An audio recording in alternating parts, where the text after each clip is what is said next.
You're listening to Inside Real Estate, your source for all things mortgage and real estate related. The show that brings you all the hottest topics and insights directly from those who know it most.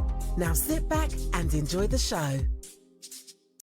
What is up, everyone? Paul Apostolakis, Brad Weisgerber, Salvatore Cusmano will be joining us here shortly. We are Inside Real Estate. For those of you that have found us again or are coming back to listen to us, thank you. We appreciate you. We couldn't do it without you. For those of you that just have discovered us, we could do it without them. Yeah, we could. Nobody would be. Yeah, but it'd be kind of boring if nobody actually listened. You know what I mean? But sure. For those of you listening, please go to irepodcast.com. You can go to Facebook /IRE podcast. You can go to any podcast app and find us there and listen to us. And please like, subscribe, and share, because it does do a lot to spread the word of our little dumb podcast here, Brad. It's a little. You know, how many episodes have we done? Natalia, how many episodes have we got?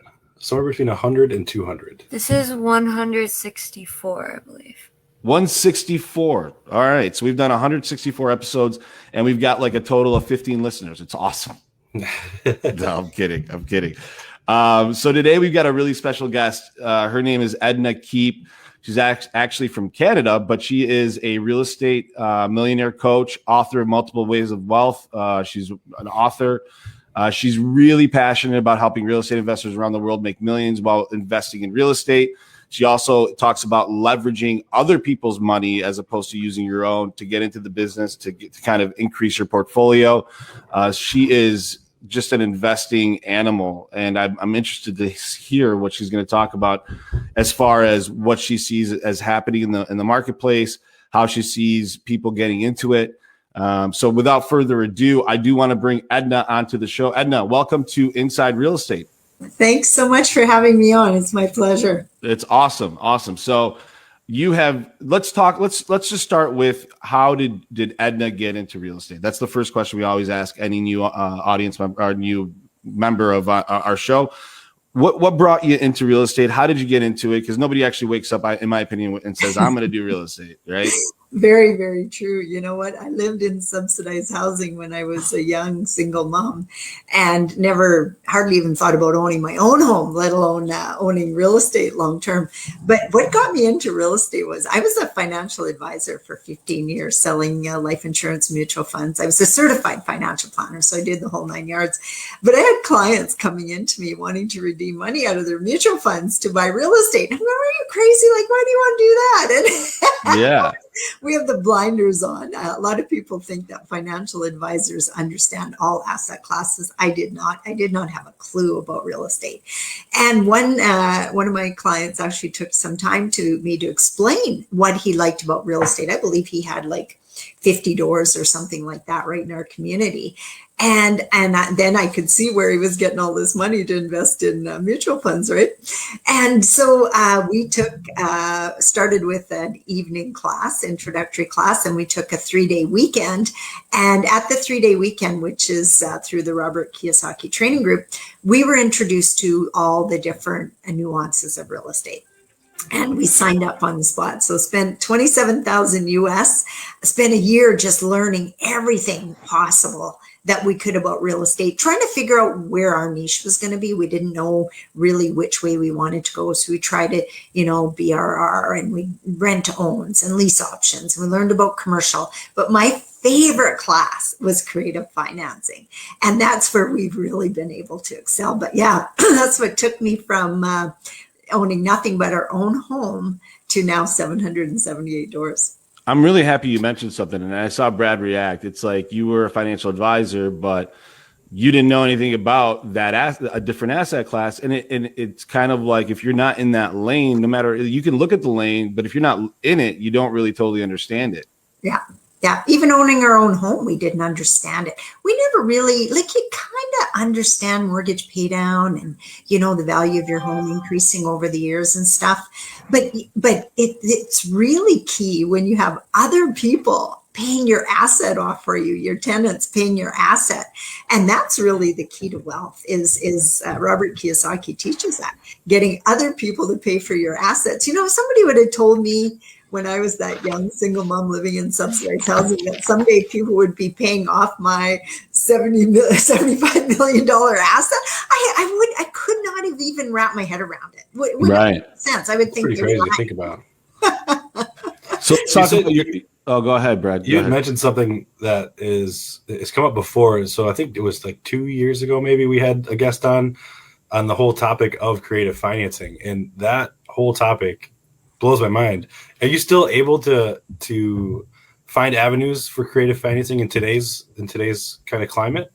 Oh, yes, all the time. You know, one of our favorite strategies is getting vendor financing. And we've actually been told by realtors, you can't do that. It's illegal. And, you know, it just shows that they don't know, they don't understand anything that's outside the norm. They don't understand. But we do agreement for sales where the sellers hold financing while we, get everything in order to qualify for good long-term financing. We do a lot of vendor financing. We've used registered plans to help buy real estate. Like there's so many different ways to buy real estate. We made an offer on a property one time where we're going to buy 11 of them and get the 12th one free. You know, like there's so many ways, and people just, it's until you're in it and studying it and working in it, people can't fathom. Yeah, it's interesting that you can. There's so many different ways to make money in real estate, Edna. It's not just one dimensional. It's so multifaceted that you can do so many different things. How do you become focused on one? Because it's very easy. We're very much the shiny object type industry, right? Oh, there's a shiny object over there. Let's go, ball, right? And you jump towards it. So sometimes it's hard for people to stay in their lane and kind of become singular focused to try to make something of that one part of the business. Do you suggest being singularly focused, or do you suggest like spreading yourself across different lanes and kind of trying to get different parts of the real estate business going? Well, you know, when we started out, guys, we didn't know what lane we wanted to be in. We tried everything. We did lease to owns and we looked at land development. We took all commercial courses. We took residential, BRR, everything, wholesaling. So at the beginning we didn't know, but when we bought 24 doors, we go by doors as opposed to properties. Sure. In our first, say 12 months. And then we bought a 24 unit apartment building. Well, that one deal just sent us into stratosphere. You know, we ended up condo converting that apartment building and we bought them at $75,000 a door, and we were selling them for $142,000 a door. Just what was happening in the market right then. And you know what, if we hadn't got started, we wouldn't even have known that there was an opportunity like that. But in the long run, after trying several of these different ways of doing real estate, we decided to focus on multifamily. And that's when we really seen the scale. So multifamily and long-term buy and hold, those two.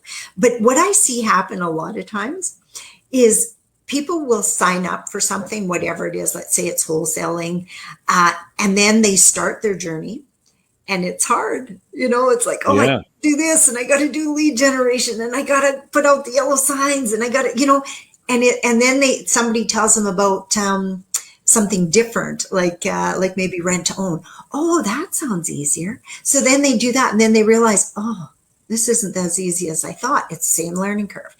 Then somebody tells them about multifamily and they start there.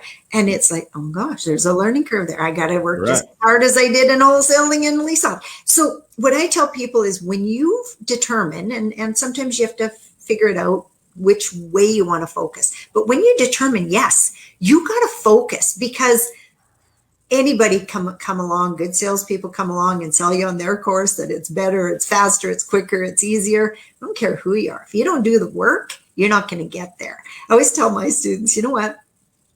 You can study till the cows come home, but it's not till you actually are working on a live deal that you even know that you know what you know, you know? Yeah, you don't know what you know until you got to go through it. You do. Yeah, and you don't get that without focusing on one thing and doing it over and over and over again, even if you do it in different ways. That's why I think, focusing on one thing definitely helps you scale. So you mentioned something. You mentioned that it's hard work, right? And no matter what, like a lot of times, Brad and Sal's on the show, by the way. Welcome to the show. Hi, Sal. Hey.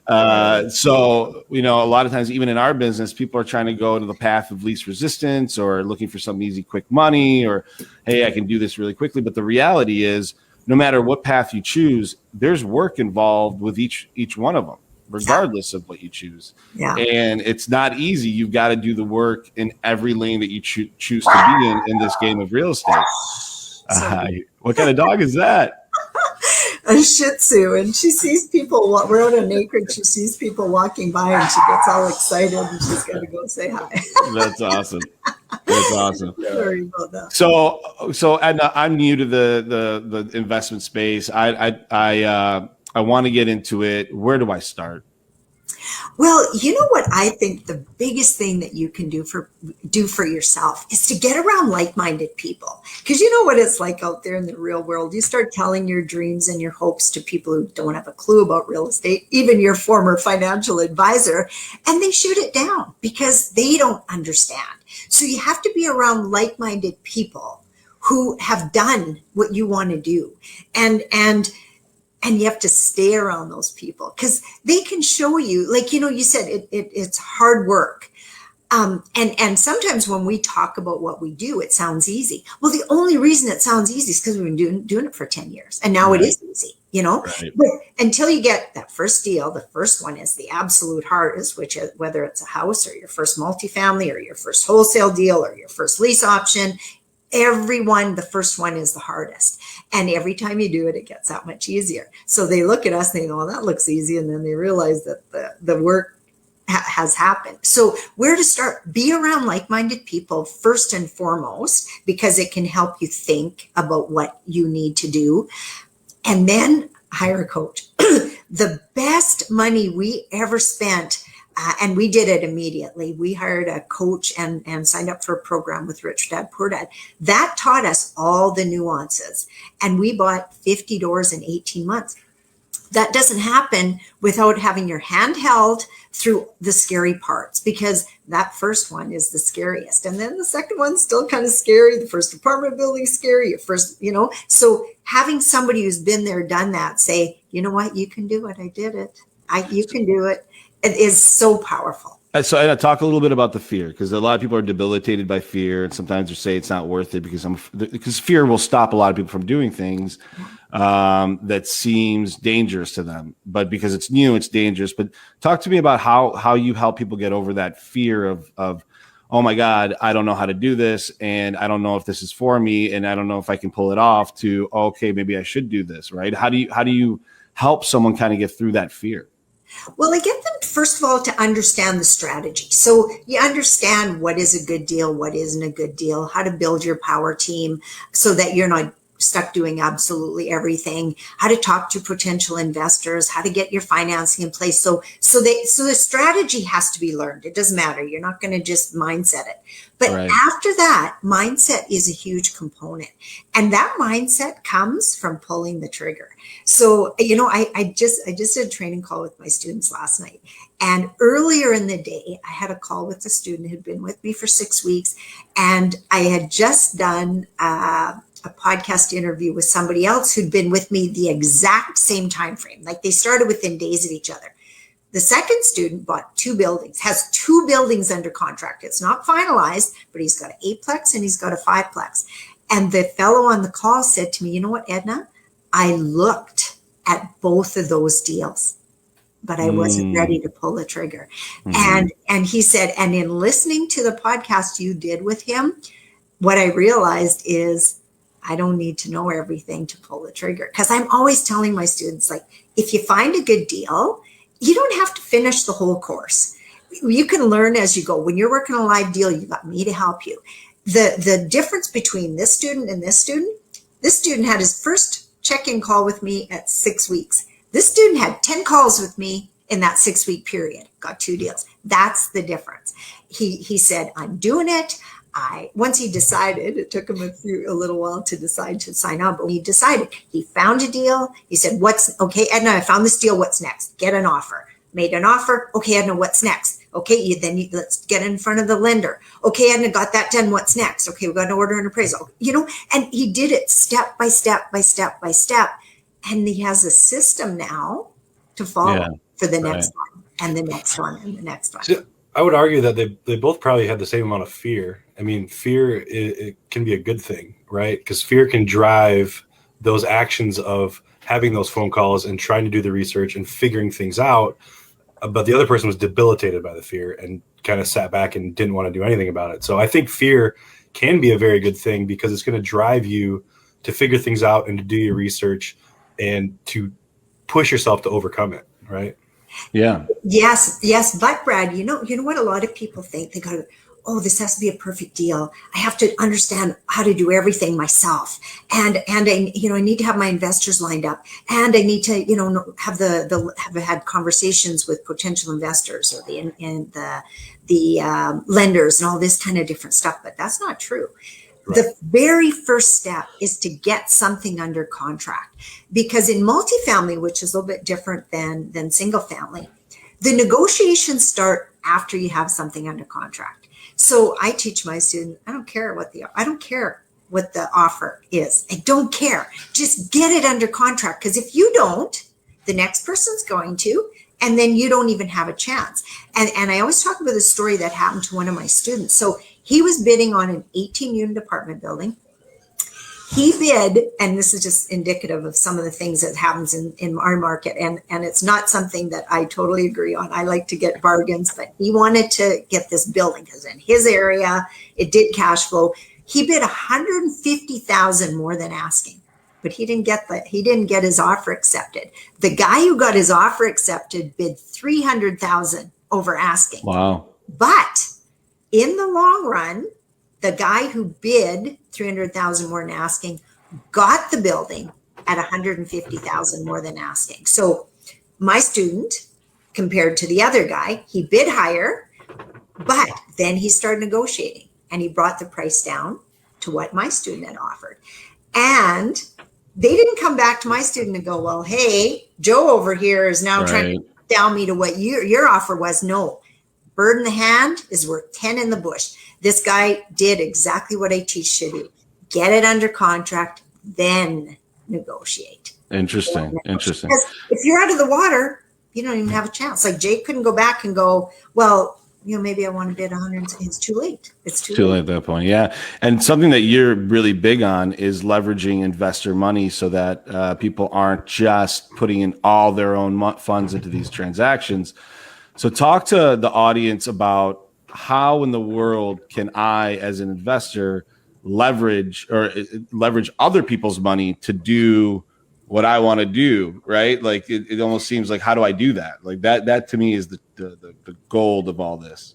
Yeah. And you know what? The first thing that I teach people is you have to have the confidence. Because if you go to somebody and you go, well, I kind of have a deal and I haven't done this before and I don't have any money and I want to use your money. You're dead in the water, right? Nobody is going to give you money if you go in with that attitude. So you got to know what you're doing, which is where, taking a course, getting coach helps. I have a deal. This is why I like it. This is why I love it. I'm doing the deal no matter what. Would you like to be part of it? And then explain it. You have to go in with confidence. And you also have to realize, because sometimes people say to me, they maybe bought 2 or 3 houses and they'll go, well, why don't just people with money do it themselves? Lots of people don't want to do it themselves. They want to invest in real estate. There's a ton of people out there who've built their wealth in real estate, but they're the silent partner. A ton of people out there like that. You got to find them and you got to educate them, because a lot of times, maybe I educated them on mutual funds, so they're still in mutual funds. You got to educate them on why it's a good idea to invest in real estate, why it's a good idea to invest with you, and it's never all about you. I always tell my students, when you're working with me, I'm on your team.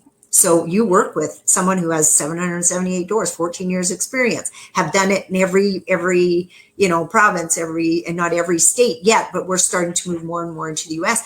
You're not alone. And you've got to get that point across to people so that there's a confidence in you right from day one. And that's where, and you're providing a very valuable service to these investors, because if they wanted to do it on their own, they would have to spend all the time. Sometimes they're busy making money in their own business that they love and that's very lucrative. Why would they stop doing that and go do something they don't love? You already know you love real estate. You're in a good position to help these people out.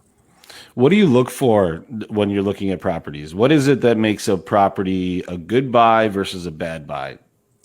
Well, our favorite strategy is to find an underperforming building, but we have also bought turnkey properties, but underperforming is our favorite. One of our first large deals was 144 units, but the rents were very low. We bought it from a charity, so they weren't really good at, it'd been given to them. They weren't good at property management, keeping rents up, all that kind of stuff. So we went in and it was fully occupied, or almost. We gave rent increases across the board. And as people moved out, we renovated the units. 36 months later, we refinanced, paid out the investors all their money. So those are our favorite strategies, because there's a real lift. You give $100 rent increase across the board on 144 units. Boom, that increases the value of your property a lot. So our favorite strategy, but you don't find those every day. So we've also bought turnkey strategies where, you buy and you still always hope that there's value add, maybe a chance to increase rents a bit, better management, reduce your expenses, that kind of stuff. And that works too. One of the coaches that I worked with early on, he said, yeah, I've had several home runs. He said he's been doing it for 30 years. But he said, most of my wealth was built on average deals. So we're always looking for the home run, but you can't only pull a trigger on potential home runs, or sometimes you'll starve to death before that home run comes along. We started in 2007. We bought average deals. We took duplex or single family homes, made them into duplex. We condo converted an apartment building. That deal came to us in 2012, and we were ready for it at that point. We could do all the things that we'd been trained to do and wanted to do, but that was our first big deal home run. And that took us from 2007 to 2012 to be able to find that. But in the meantime, we purchased a lot of other doors that were really good, decent, solid deals. It's funny. You mentioned 2007. You obviously did this through the crash of 2008, and not to belabor it, we've talked about that so much. We all know what happened then, but let's talk about today. A lot of people are kind of saying we're in the same kind of bubble. I beg to differ. I have some different opinions on it, but what do you say to the person that says real estate is not a good investment right now? It's too overbought. It's too inflated. What do you say to those people? You know what? You can always find deals. It doesn't matter what market. We just bought 178 units in Memphis, Tennessee for $21,600 a door. Wow. That's pretty low. That's pretty low. Yeah. And we're finding similar deals in that same market. We love Memphis. It's workforce housing. We're also looking Jacksonville, Florida. Same thing. Like there's different markets performing at different times. And you mentioned, Paul, that the 2007, 2008. That's what was happening in the U.S. When we started in the U.S. because the trainers were in the U.S. So we were hearing about all these things. But we couldn't get any financing because the market was just crazy. But at home in Saskatchewan, where I'm from, the market was actually doing really good. So we had bought a different house in 2002. It wasn't brand new, but it was double the size and all from what we had. We paid $222,000 for it. Within 5 years, from 2002 to 2007, it had increased almost double. Yeah, so wow. That's what was happening in our market. So we started buying in real estate in 2007, and we actually had a really good market, and we could get really good financing, like 85% financing. So although we looked in the US as well, and we knew lots of people that bought properties with cash, we weren't in the position to pay cash. So we stuck at home and did the financing and just had the percentages down. And one of our strategies is get as much vendor financing as the first lender will allow. So lots of times we're getting deals, just as an example, the last 38 units we bought in Saskatchewan, the last one. We paid $3.5 million for it, and we got 10% vendor financing. So we only had to get 5% investor money. So my partners and I own 90% of that deal, and the investors own 10. But that's because we got 85% financing from the first lender, and we got 10% from the seller, and stuff like that. And you don't do that by just trying to do stuff on your own. You need help. You need people to point you in the direction and hold your hand through, well, how do I set that up? What's the benefit to the vendor? All that different kind of stuff. You have to be able to understand all the ins and outs. Now you do something called creative passive income of $5,000 monthly within 6 months. Talk to me about that program.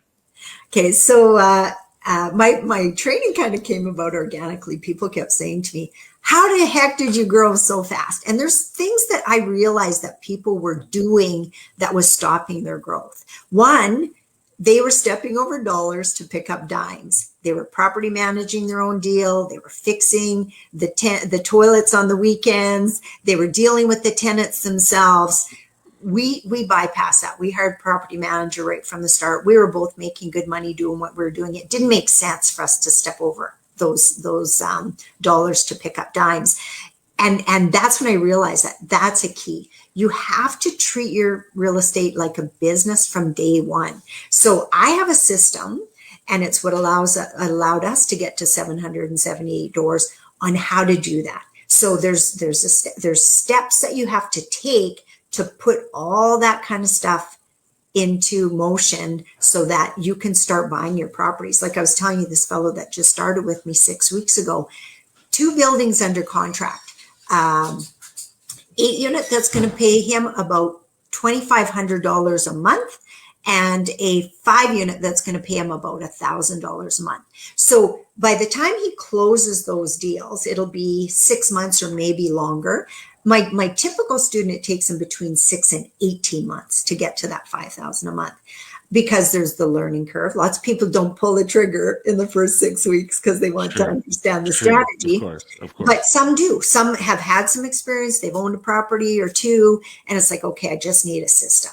And he gets the system in place, understands it, and then he gets to work on it. So in 6 months, he'll have possession of those properties, and that money will be going straight to him. That's amazing. I mean, Sal, we see a lot of investors here, but I mean, we deal mostly on the traditional residential side, but finding going back to Edna, you're big on doors, right? Like when we say doors, we're talking about, it could be an apartment building, it could be a 4 unit, a 5 unit, a 10 unit, whatever it may be. It sounds to me that you're looking to get doors. Is that right? Yeah. Like we've been at it for 14 years. So for us now to buy 178 units at once is no big deal. But that's not where I take my students. I'm looking at them getting a 6-plex or an 8-plex or a 12 as their first deal. The first deal is the hardest. You don't want a 178 door deal the first time. There's too much shit to deal with. You want a small deal that you can handle and you can grow with. That's what we did. We started, our first apartment building was a 24 unit, but we owned 26 doors before then with partners and in different joint ventures and stuff like that. But once you own one, then it's just rinse and repeat. And there's always nuances and stuff that comes up that's different. But Paul, what I've noticed too is, and I was exactly the same. Everybody thinks, and I don't know if it's from us playing Monopoly when you're kids, you have to have so many houses before you get a hotel, right? Right. I remember the first time sitting in front of my realtor telling him, I want to buy 20 more houses this year. At this point, we had about, I think, 15, 16. And he goes, why don't you just buy an apartment building, Edna? And I go, oh, God, I can't do that. I don't own enough houses. And he goes, well, where did you get that idea? And I go, I don't know where I got that idea. Maybe I played Monopoly too much as a kid. But I honestly believe that. But sitting in his office that day, he shared with me how I could just as easily buy an apartment building. And you know what? Before I left his office that day, I had an offer on that building. Did I know what I was doing? No, not a clue. He said, well, do you want to drive by? I said, well, you just told me I didn't have to, that all my negotiation happened after I owned it. And he says, well, let me do up the paperwork. The building's only about 4 blocks from here. Go drive by and then come back and sign it. And so I did. I had it under contract before I left his office. And we owned it, and it took us a while to own that one because it was hard to get it financed because it was so under rented compared to what we paid for it.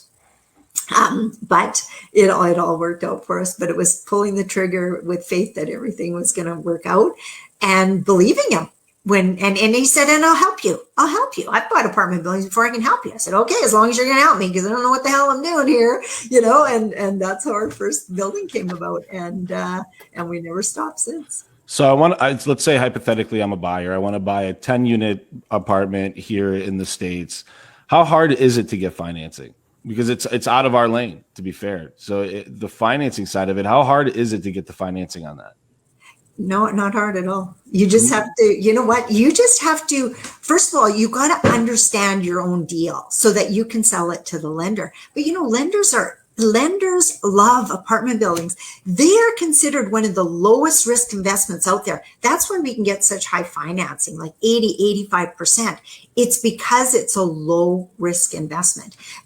Lenders love apartment buildings. They absolutely love, more so than houses. In Canada, especially, like once we get and we were able to get 15 mortgages before we were cut off. We couldn't get any more, but that was back in 2007. Now my students are lucky if they can get 2 or 3 doors. Even if they have the money, the bank won't lend them on any more houses because the risk is too high, because they look at you and your income to qualify for the mortgage. With multifamily, they look at the building first.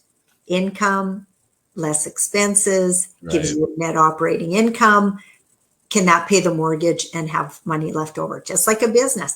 And it's treated like a business from day one. You're hiring property management. There's so much set aside for repairs and maintenance. And so when you learn how to analyze the deal and share that with a potential lender, then things just happen from there. So all that's hypothetical though, right? Because how do you have numbers put together on a building that you don't own? How do you know what the expenses are going to be? How do you know what the income is going to be? How do you know how many tenants you're going to have? So that's all hypothetical, isn't it? No, they have to share with you actual financials, Brad. So in order for you to get financing with the lender, the seller has to prove what he told you is true. So he has to prove that he's getting $1,000 a month and give you the leases to show that. He has to prove what the, power bill is every month and the energy. Like, he has to provide proof. And that's what the numbers are based on.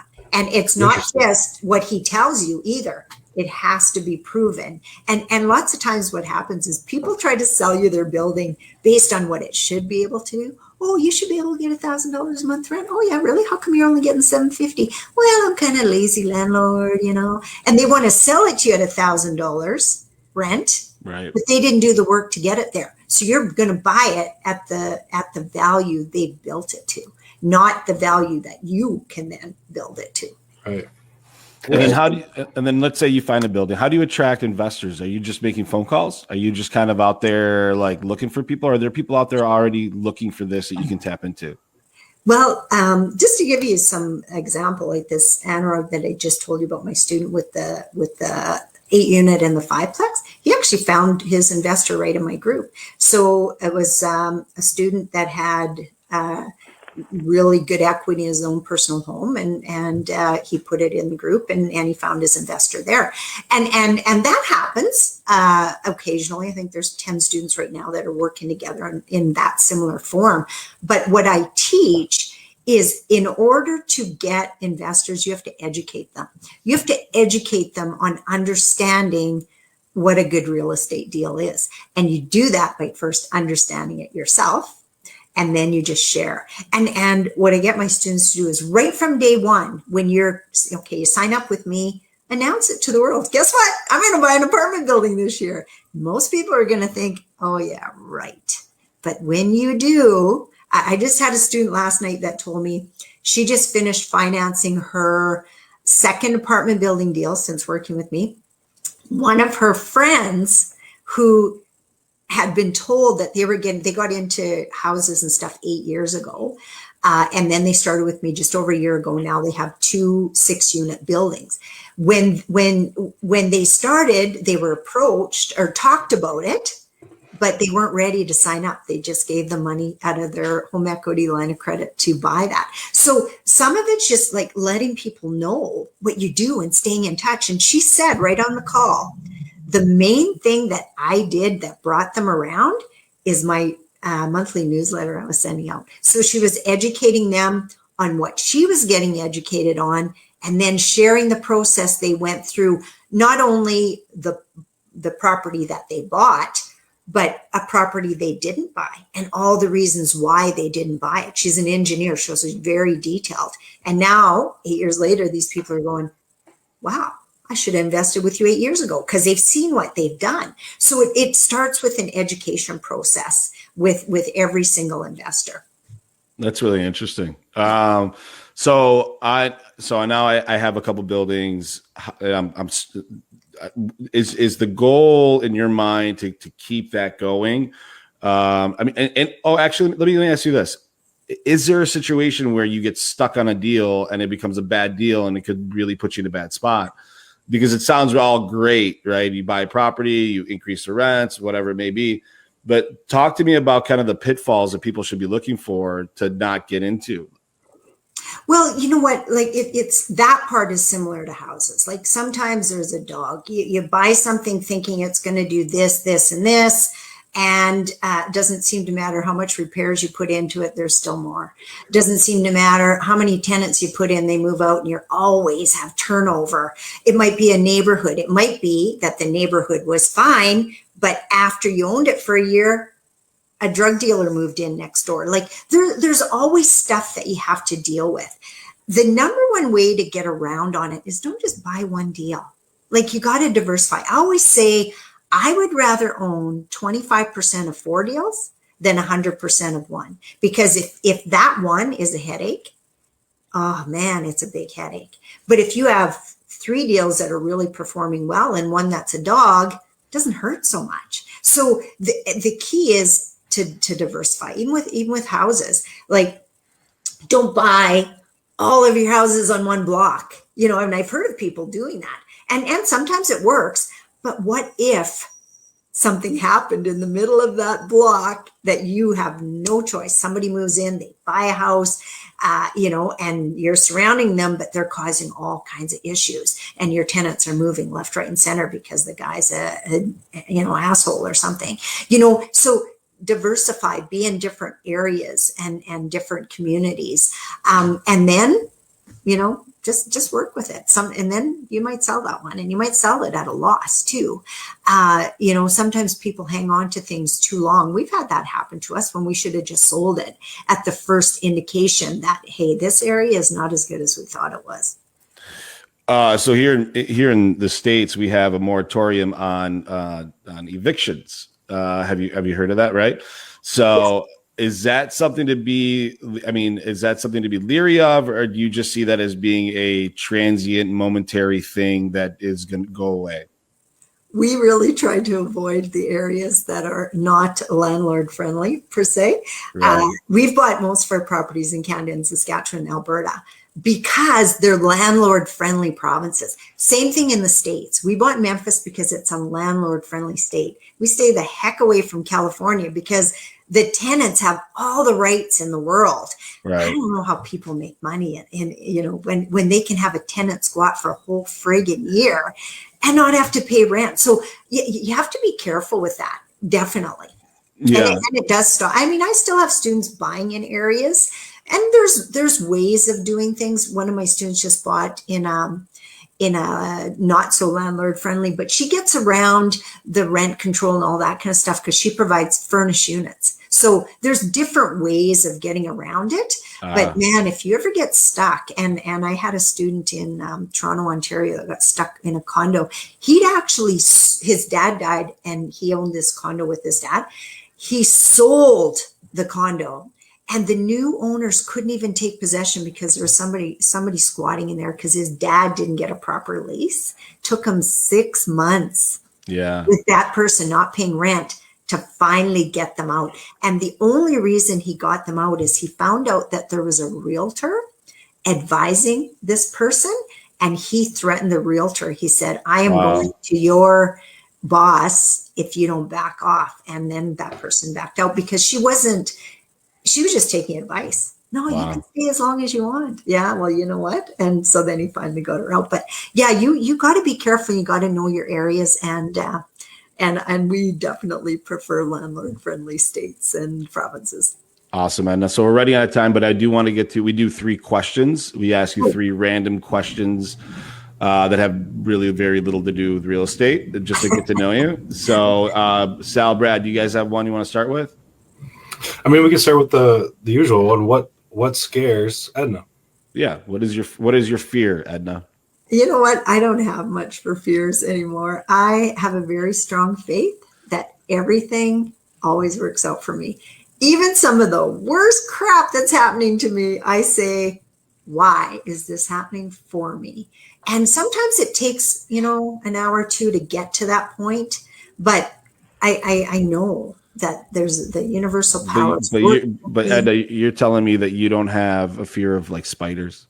No, I've never had a fear of spiders. I don't like worms, but I'm not scared of them. If somebody threw it at me, I might scream, but it's not a fear. It's not a fear. I don't live in a fear-based world. I definitely live. I love that. That's one of the best answers we've had. I think, yeah, that's a great answer. If you were stranded on a deserted island and you could only bring 3 items, what would they be and why? And you can't bring a human or a way off the island. Oh, probably my dog. There you go. Okay, you can bring your dog. I'd bring my cell phone. Does that count? You can bring your cell phone. Not sure if it'll work, but you can bring it. Because that would still give me a connection to the outside world. And then I'd bring my journal from there because, you know what? I have a lot of knowledge inside. And I think that I could learn a lot just from spending more time alone. Yeah, that's a fair statement. Any other questions, guys, before... No. If you could live in one decade, like go back and relive a decade at any decade, 1750s or 1960s. What era would you want to live through? Yeah. Again? I don't know. I think I've got my best eras in front of me. You know what? Every year of my life, I enjoy it more and more and more. But, I had a daughter when I was age 16. I would do that differently. I have 4 daughters now because we have a foster daughter. And I wouldn't want them to have a child at that age.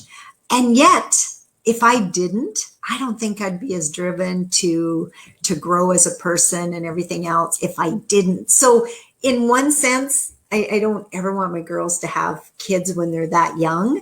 And in another sense, it was the best freaking thing that ever happened to me. So I waffle between that. I mean, all our experiences get us to where we're at. But is there a time period that you're the most fond of, like the 70s, 50s, or even like the roaring 20s? Like, is there an era that you love, maybe the fashion, the music, whatever it may be? You know what? I'm going to go with the last decade, because I've had the biggest personal growth I've ever seen. And I'm really focused on that. I love growing as a person. So my favorite, yeah. That's awesome. And tell the audience how they can get a hold of you if they need some tutelage on the investment world. The best way is my website, ednakeep.com. That's pretty good. That's you own your website. You betcha. I bought other people's websites. I own Salvatore Cusmano and I own BradWeisgerber.com. They don't think they realize the value of that. Just so you know. So when they're famous, yeah. Good for you. You can keep it. Brad will just go Bradley 1. Yeah, there you go. There you go. And thank you so much for doing the show. We really appreciate you taking the time to impart your knowledge with everybody. We really wish you the best, and I'm sure we'll have you back on at some point. Absolutely. It's my pleasure to speak with you and your audience. Thank you, Edna. Have a wonderful day. You too. She was awesome. She owns a lot of doors, dude. She owns 778 doors. It's in the commercial world to me. It's a lot. It's a lot of doors. The commercial world's kind of funny to me. Just I don't totally understand it. We're really so residential. What's that? It's resident. I mean, that's residential that she's in. You know what I mean? So like, like we think of it as a commercial loan, right? Or commercial loan. They're doing those because they're kind of like a business, but really, residential rentals. And I think, she makes a lot of good points because it is different than our world. Like if you think about someone I have an investor client. He wants to buy a house, right, to rent it out. He's up against people who want to live in that house. Right. Right. That's a good point. On her end, there's definitely competition, other people looking for deals, right? And they're probably way more cutthroat, and it's not regulated, and they have different powers, different lenders, cash, no cash, like many different ways to finance a deal. But to her point, it's funny because, there's some parallels there. Like I was looking at my email, and I had a guy, he bought a single family home for $106,000, right? Appraisal came in at 88. I'm like, well, that's done. I'm sure there were other offers on that property though for like 95, 90, whatever, right? Maybe even cheaper. And they didn't get the deal. But I just got an addendum that came back, and they lowered it to 90 grand. So it's there you go. You look at it, he got his foot in the door. He didn't guarantee anything on the appraisal, right? And for $1,000, right, he saved himself a lot of money. Essentially, $1,000 between inspection and appraisal, didn't really put anything in a guarantee on there. That deal could have gone to someone else, and he'd never have it. She's big on getting your foot in the door and then figuring it out. You know what I mean? Yeah. Well, the same is even true with, as long as, and that's why the appraisal guarantees are kind of crazy, and it's hard to get a deal accepted without one, right? Because people don't really realize it. It's kind of like, all right, well, we'll go in and we'll look at the appraisal. If the appraisal comes in super low, I'm not, unreasonable. I might meet you somewhere, but, I'm not. I don't know. It's interesting. Really interesting guest. All right, guys. Well, that is our show for the day. For those of you that have listened thus far, thank you for sticking it out and listening to the show. Hopefully we gave you some knowledge. Go to Facebook /IREpodcast.com to see us live. You can go to IREpodcast.com just in general. You can also go to Spotify, Stitcher, anywhere else that you consume your podcast. You can find us there. Other than that, boys, we are out. We will see you guys next week. Please like, subscribe, and share the podcast. We love you. We are out. Peace. Bye. You've been listening to Inside Real Estate, the nation's top real estate podcast. Don't forget to follow us at irepodcast.com and everywhere where podcasts are available.